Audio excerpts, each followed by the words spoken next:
నమస్తే. నేను మీ పాదయాత్ర వెంకటేశ్వర రెడ్డి. మానవుడే మహనీయుడు, మనిషే దేవుడు. మొన్న ఆదివారం ఉదయం 9 గంటలకు ఆంధ్రప్రదేశ్ పోలీసు వారు హైదరాబాద్ వచ్చి ఎటువంటి నోటీసు ఇవ్వకుండా, కేసు ఏమిటో చెప్పకుండా నన్ను ఆంధ్రప్రదేశ్ గుంటూరు జిల్లా పెదకాకాని పోలీస్ స్టేషన్కి తరలించడం జరిగింది.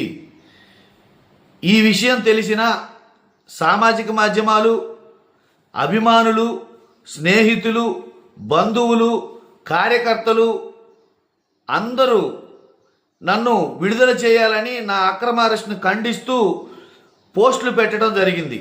ముఖ్యంగా సోషల్ మీడియా వారు నాకు మద్దతు తెలిపి నన్ను విడుదల చేయమని కోరటం జరిగింది. అన్ని విషయాలు గమనించిన పోలీసు వర్గాల్లో ఉన్న కొంతమంది ఉన్నత వ్యక్తులు, మంచివారు ఈ విషయాన్ని గమనించి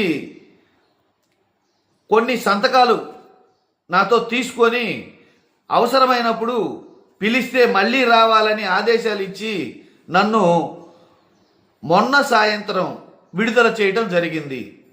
నాకు సహకరించిన, నేను బయటికి రావాలని ఆకాంక్షించిన, నా అందు ప్రేమాభిమానాలు, అభిమానం చూపించిన ప్రతి ఒక్కరికి పేరు పేరున కృతజ్ఞతలు తెలియజేస్తున్నాను.